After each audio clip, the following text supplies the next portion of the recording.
Bien préparer votre bac, mathématiques. Les fonctions, première partie. Dans ce chapitre, nous allons voir les fonctions en détail, mais surtout ce qu'il faut retenir et comment raisonner afin d'obtenir le maximum de points lors d'un examen et surtout gagner du temps.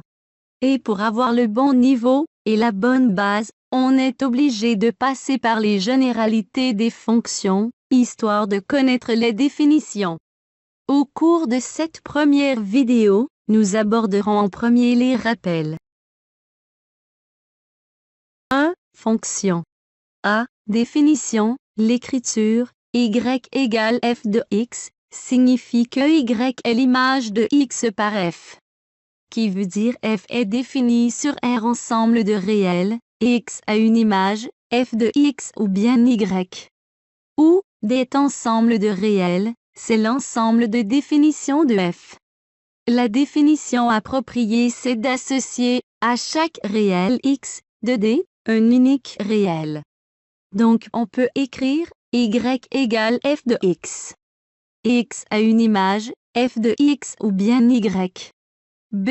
Fonction égale, on dit que f de x égale g de x, si, et si seulement si, elles ont le même ensemble de définitions D, x appartient à D, f de x égale à g de x.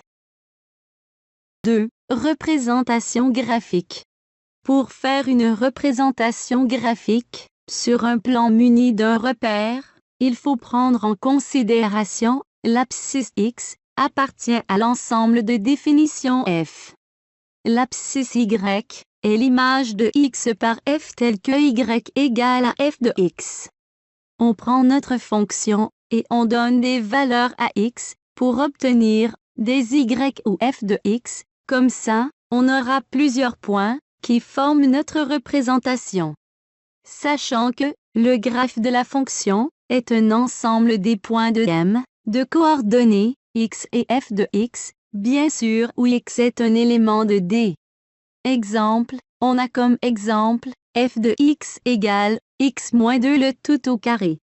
On commence, par remplir le tableau, en donnant des valeurs à x, pour calculer les y.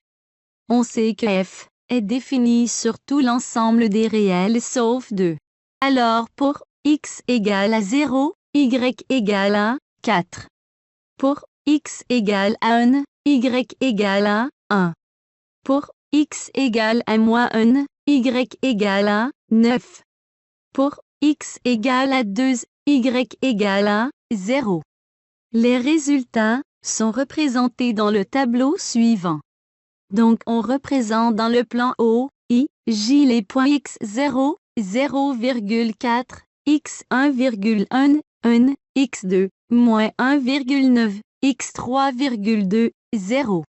Comme ça, nous aurons une courbe qui définit l'équation f de x. Mais ne vous en faites pas, si vous ne saurez pas comment la tracer, car il nous manque beaucoup de détails, que nous allons voir dans un avenir proche, dans la suite des vidéos. 3. Sens de variation. Une fonction est croissante sur un intervalle i, lorsque, pour tout a, appartient à i et b appartient à i, on a a inférieur ou égal à b, ce qui indique que f de a est inférieur ou égal à f de b.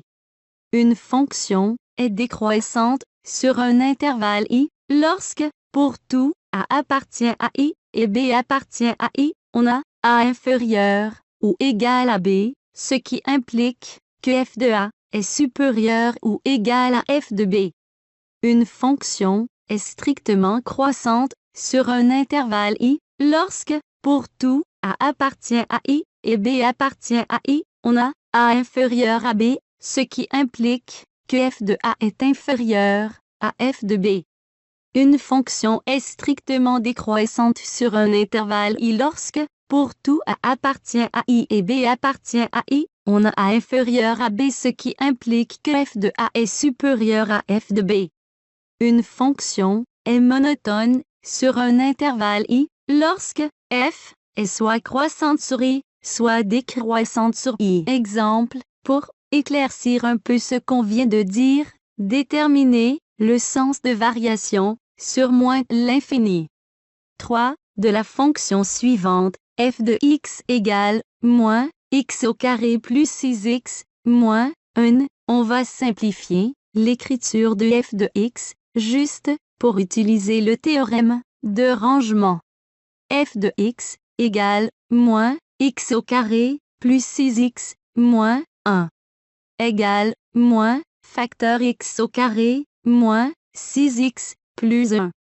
Le x au carré plus 6x nous fait penser à x au carré plus 2 fois 3x, donc on peut l'écrire sous la forme de x moins 3, le tout au carré, moins 9. Donc, on remplace dans f de x l'écriture x au carré plus 6x par x moins 3, le tout au carré, moins 9.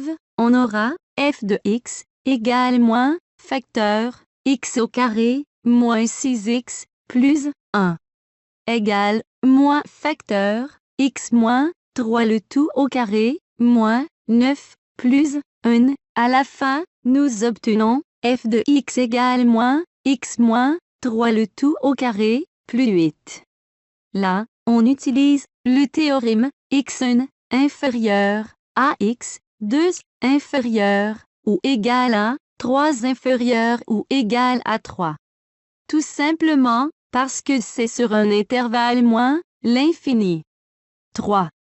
x1 moins 3 inférieur à x2 moins 3 inférieur ou égal à 3 moins 3.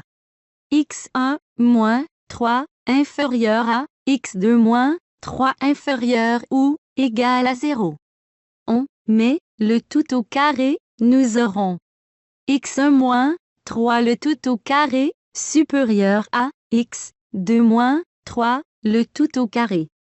On multiplie par un moins, attention au sens des applications, puis on ajoute le 8, on obtient à la fin 8 moins x1 moins 3 le tout au carré inférieur à 8 moins x2 moins 3 le tout au carré.